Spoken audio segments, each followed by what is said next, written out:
सामाजिक सुरक्षा, ठीक है, सामाजिक सुरक्षा, सोशल सिक्योरिटी।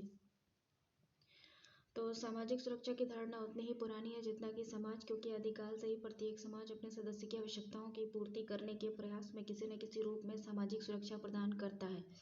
गंभीरता से अध्ययन करने पर यह अनुभव होता है कि पहले सुरक्षा प्रदान करने का उत्तरदायित्व देश में परिवार, जाति और धार्मिक संस्थाओं के माध्यम से निभाया जाता था, किंतु समाज कल्याण की अवधारणा की स्वीकृति के साथ ये उत्तरदायित्व राज्य सरकार स्थापित विशिष्ट संगठनों के द्वारा किया जाने लगा। सामाजिक सुरक्षा शब्द का सर्वप्रथम प्रयोग सन 1933 में अब्राहम एप्स्टियो द्वारा किया गया था। सन 1935 में सर्वप्रथम इस शब्द का आधिकारिक रूप से प्रयोग किया गया था, जबकि अमेरिका ने अपना सामाजिक सुरक्षा अधिनियम बनाया। 10 दिसंबर 1948 को संयुक्त राष्ट्र की सामान्य सभा के द्वारा मानवीय अधिकारों की सार्वभौमिक घोषणा किए जाने के कारण विभिन्न देशों में सामाजिक सुरक्षा को व्यापक स्वीकृति प्राप्त हुई। आधुनिक सरकारें कल्याणकारी सरकारें हैं जिनका प्रमुख उद्देश्य अधिक से अधिक जन कल्याण होता है। सामाजिक सुरक्षा भी आधुनिक सरकारों का एक मुख्य उद्देश्य है। इस भावना ने आधुनिक राज्यों की सामाजिक और आर्थिक नीतियों पर व्यापक प्रभाव छोड़ा है। सामाजिक सुरक्षा का विचार यह है कि राज्यों को अपने सभी नागरिकों को ऐसे व्यापक आधार पर जिसमें जीवन की सभी प्रमुख संकट शामिल हो, भौतिक कल्याण के लिए एक न्यूनतम स्तर की व्यवस्था करने की जिम्मेदारी उठानी चाहिए। मानव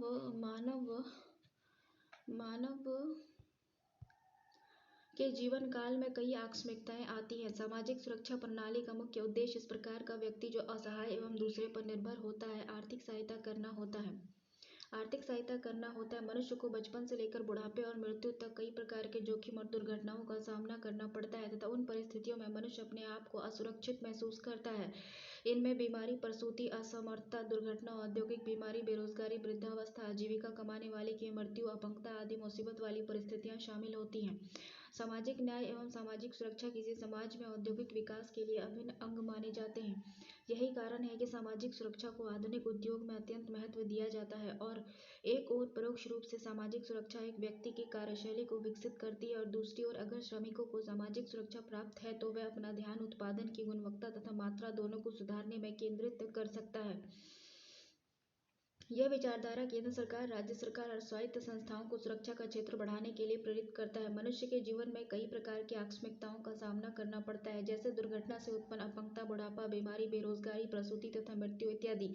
इन स्थितियों में मजदूरी अर्जकों की आमदनी समाप्त या कम हो जाती है तथा उसे और इस पर निर्भर व्यक्तियों को तरह तरह की आर्थिक कठिनाइयों का सामना करना पड़ता है। इस स्थिति में उन्हें सुरक्षा देने के लिए समाज या राज्य द्वारा कई प्रकार की सहायता प्रदान की जाती है, जिसे सामाजिक सुरक्षा कहा जाता है। परिभाषाएं देखो, सामाजिक सुरक्षा की परिभाषा कई विद्वानों तथा संस्थानों द्वारा दी जाती है, जैसे कि मॉरिस और स्टैक के अनुसार सामाजिक सुरक्षा से आशय समाज द्वारा दी गई उस सुरक्षा से है जो कि आधुनिक जीवन में उत्पन्न होने वाली आकस्मिक विपत्तियों जैसे कि बीमारी, बेरोजगारी, वृद्धावस्था, औद्योगिक दुर्घटना, अपंगता के विरुद्ध प्रदान की जाती है, जिससे अपने हाथ तथा अपने परिवार को अपनी क्षमता या दूरदर्शिता के आधार पर रक्षा करने की आशा एक व्यक्ति से नहीं की जा सकती।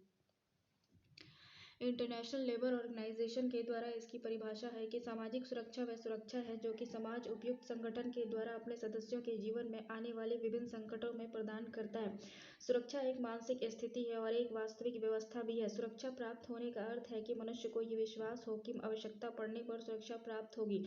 सुरक्षा गुण और परिभाषा में संतोषजनक भी होना चाहिए।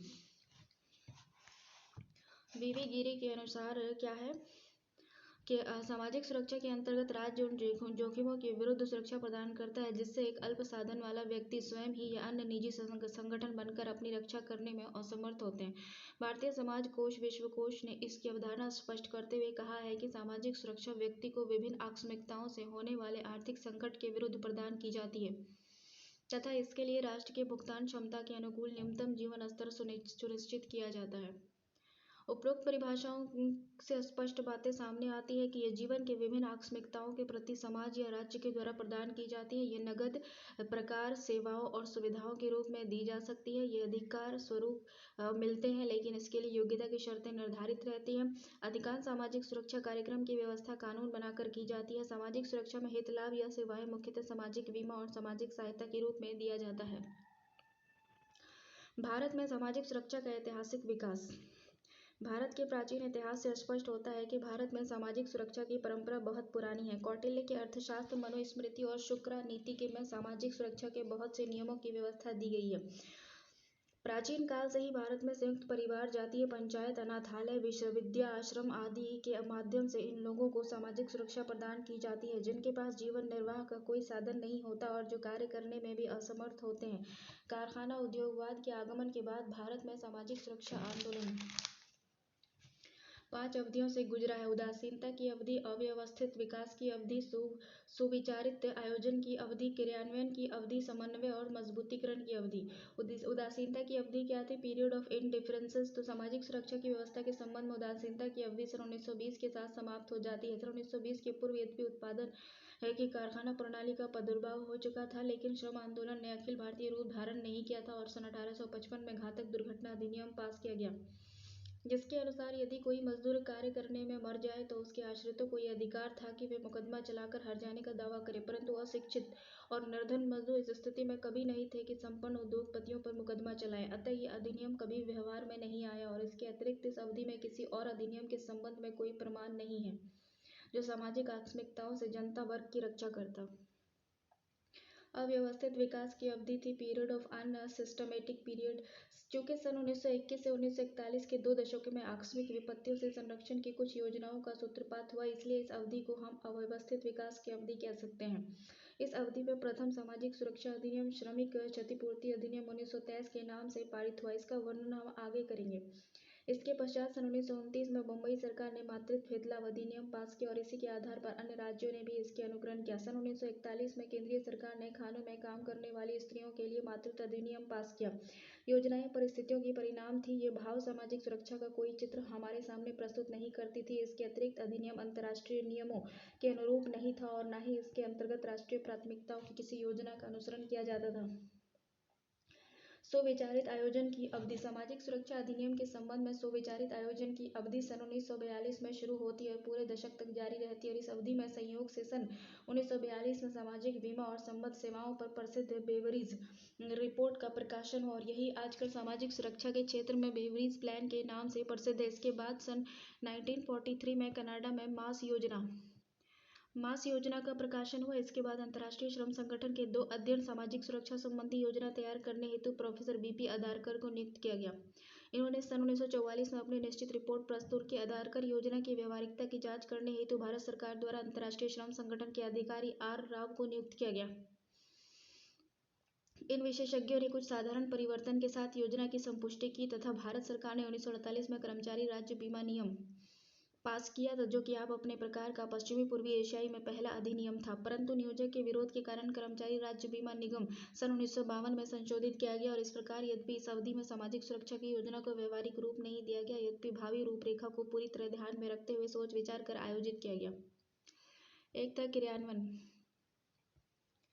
क्रियान्वयन की अवधि हो गया, पीरियड ऑफ इम्प्लीमेंटेशन। 1942 से प्रारंभ अवधि सामाजिक सुरक्षा की कुछ महत्वपूर्ण योजनाओं को अमली जामा पहनाने की अवधि है। 20 फरवरी 1952 को स्वर्गीय जवाहरलाल नेहरू के द्वारा राज्य कर्मचारी बीमा योजना को कानपुर में कार्यान्वित किया गया और उसी दिन यह योजना दिल्ली में लागू की गई और उसी दिन से यह योजना अन्य क्षेत्रों में धीरे धीरे फैलाई जा रही है।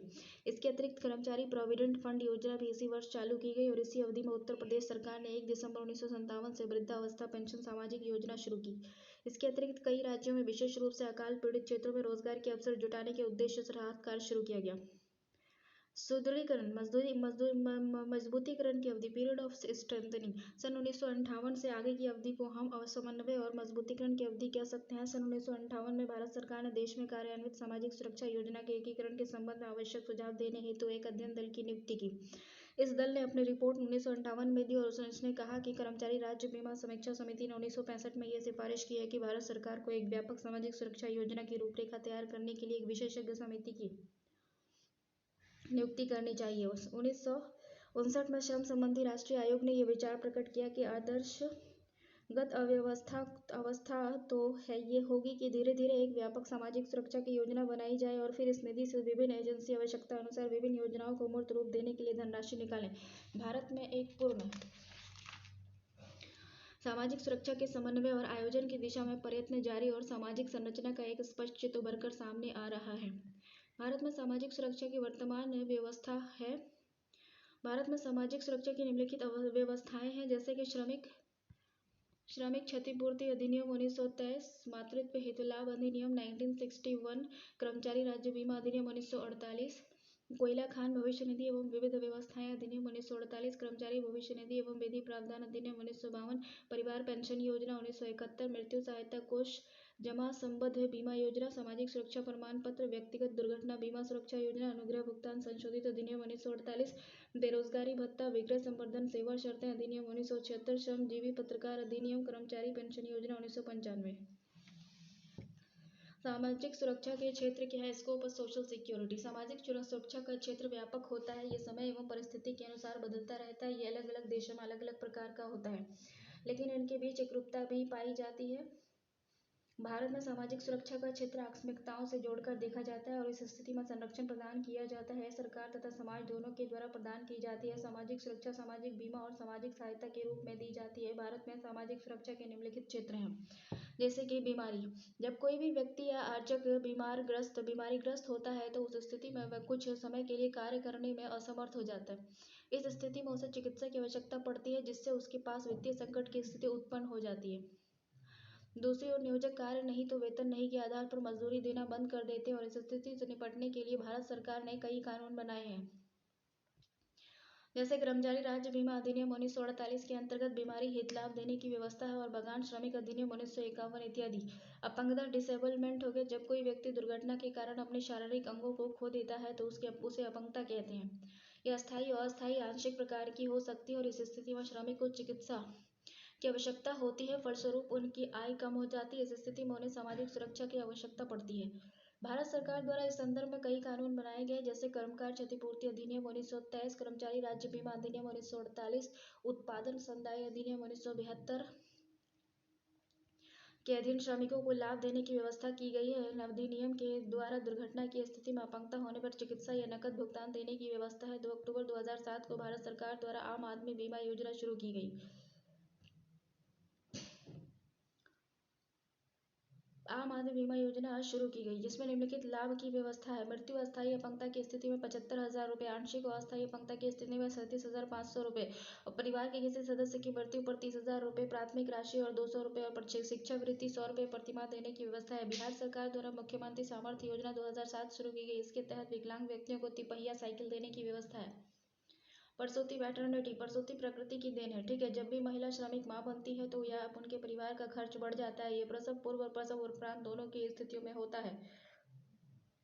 वे कार्य पर नहीं जा सकते, अतः उन्हें सुरक्षा की आवश्यकता होती है। इस संदर्भ में भारत सरकार ने कई सामाजिक सुरक्षा कानून पारित किए हैं, जैसे कि मातृत्व हित लाभ अधिनियम 1961। इसमें 12 सप्ताह की मजदूरी सहित छुट्टी, इसमें 26 सप्ताह की मजदूरी सहित छुट्टी देने की व्यवस्था है। चिकित्सा सुविधा बोनस के रूप में 3500 रुपये दिया जाएगा। कर्मचारी राज्य बीमा अधिनियम 1948 के अंतर्गत ऐसे ही लाभ देने की व्यवस्था की गई है। 1995 से राष्ट्रीय सामाजिक सहायता कार्यक्रम चलाए जा रहे हैं। इसके द्वारा नियोजित महिलाओं के साथ निम्न आय वाली महिलाओं को भी प्रसूति लाभ दी जा सकती है। बिहार सरकार द्वारा भी प्रसूति योजना चलाई जा रही है, जिसमें निःशुल्क चिकित्सा सुविधा के प्रति प्रसव 3500 रुपये देने की व्यवस्था है। वृद्धावस्था ओल्ड एज, किसी भी व्यक्ति को वृद्धावस्था में चिकित्सा या अन्य प्रकार के खर्च बढ़ जाते हैं, वह व्यक्ति कोई भी कार्य करने लायक नहीं रह जाता है, इसके लिए सामाजिक सहायता की आवश्यकता होती है। भारत सरकार द्वारा इनके लिए कई प्रकार के कानून बनाए गए और सामाजिक सहायता कार्यक्रम चलाए जा रहे हैं, जैसे कर्मचारी भविष्य निधि, जिसमें पेंशन देने की व्यवस्था है। विधि उपबंध अधिनियम 1952 इस योजना के अंतर्गत चलाई जाने वाली योजना है। कर्मचारी भविष्य निधि योजना 1952, कर्मचारी पेंशन योजना 1995। इस योजनाओं में कोयला खान भविष्य निधि 1995 में राष्ट्रीय वृद्धावस्था पेंशन योजना प्रारंभ की गई, जिसका संचालन राज्य सरकार करती है। बिहार में लक्ष्मीबाई वृद्धावस्था पेंशन योजना 2007 में शुरू की गई थी। इसके तहत 500 रुपये दिया जाता है, 400 रुपये। मृत्यु डेथ, श्रमिक की मृत्यु की स्थिति में आश्रितों को लाभ देने की व्यवस्था की गई है। इस संबंध में कई कानून बनाए गए, जैसे कर्मकार क्षतिपूर्ति अधिनियम 1923, कर्मचारी राज्य बीमा अधिनियम 1948, उत्पादन भुगतान अधिनियम 1972, कर्मचारी भविष्य निधि अधिनियम 1952। साथ ही राष्ट्रीय सहायता कार्यक्रम के अंतर्गत राष्ट्रीय पारिवारिक लाभ योजना लागू की गई, जो दुर्घटना या मृत्यु की स्थिति में आश्रितों को लाभ देते हैं। बिहार सरकार द्वारा कबीर अंत्योष्टि योजना शुरू की गई है। बेरोजगारी हो गया, अनएम्प्लॉयमेंट। बेरोजगारी के कई क्षेत्र होते हैं, जैसे अशिक्षित बेरोजगारी, शिक्षित बेरोजगारी। इसमें भी दो तरह के बेरोजगार होते हैं। पहले वैसे बेरोजगार जो आज तक किसी रोजगार को प्राप्त नहीं किया हो, दूसरा वैसा रोजगार जो किसी न किसी जगह काम किए हो लेकिन मंदी एवं छंटनी के कारण बेरोजगार है। इसके लिए भारत सरकार द्वारा कई कानून बनाए गए, जैसे कि औद्योगिक विवाद अधिनियम 1947 के अंतर्गत जबरी छुट्टी, छंटनी बंदी की स्थिति में मुआवजा देने की व्यवस्था की गई है। 2008 में कर्मचारी राज्य बीमा अधिनियम 1948 के अधीन राजीव गांधी श्रम कल्याण योजना प्रारंभ की गई, जिसके तहत बेरोजगार को लाभ देने की व्यवस्था है। इसी तरह 2006 में ग्रामीण क्षेत्र में अकुशल श्रमिक को रोजगार दिलाने तथा बेरोजगारी की स्थिति में बेरोजगारी भत्ता दिलाने के उद्देश्य से कानून के अंतर्गत राष्ट्रीय ग्रामीण गारंटी योजना चरणबद्ध तरीके से लागू की गई, जिसमें 100 दिन के रोजगार की गारंटी है। देखो, सामाजिक सुरक्षा का तरीका क्या है। भारत में सामाजिक सुरक्षा देने के दो तरीके अपनाए जाते हैं, एक सामाजिक बीमा और एक सामाजिक सहायता। कुछ लोग सामाजिक सुरक्षा के तीसरे तरीके सामाजिक और सार्वजनिक सेवा, पब्लिक और सोशल सर्विस को मानते हैं। सामाजिक बीमा क्या है। सामाजिक बीमा अंशदान पर आधारित होती है। इसमें श्रमिक, नियोजक या सरकार द्वारा अंशदान दिया जाता है तथा कोष में जमा किया जाता है।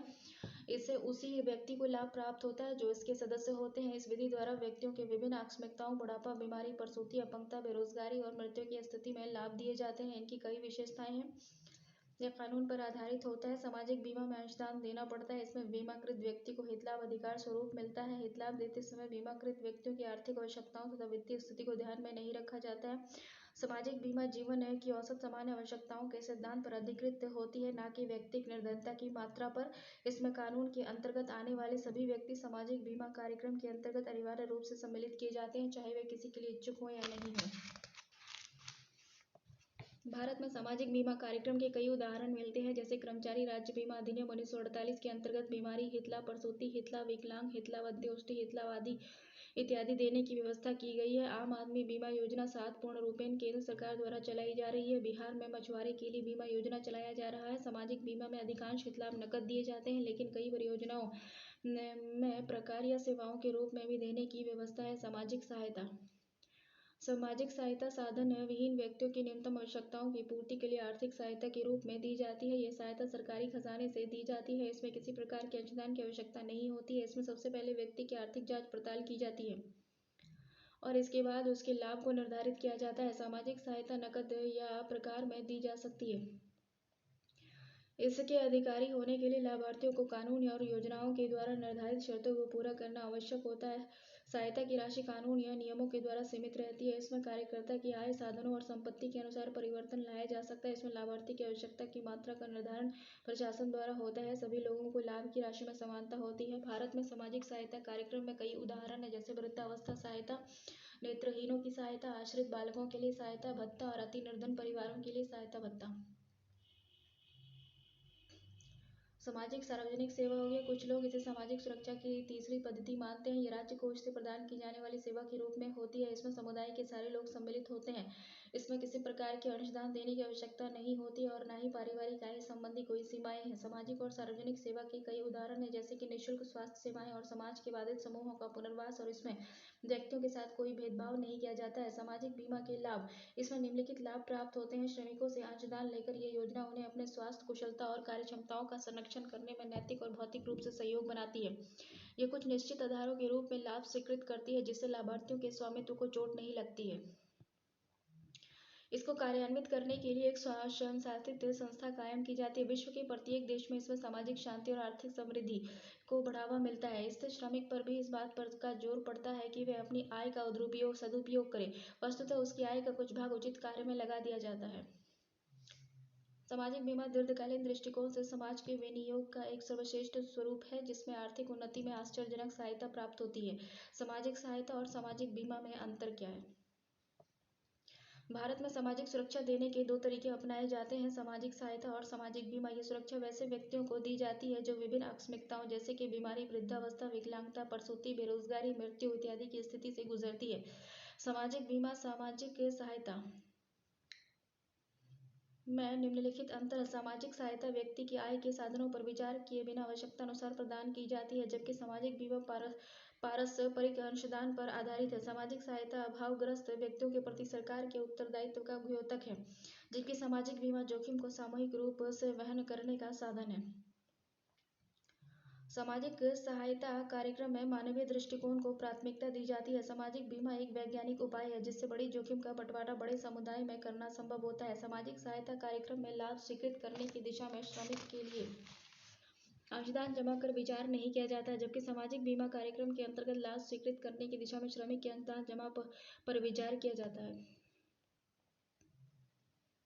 इसकी संपूर्ण राशि राजकोष और नियोक्ता से प्राप्त होती है, जबकि सामाजिक बीमा कार्यक्रम में त्रिपक्षीय अंशदान होता है।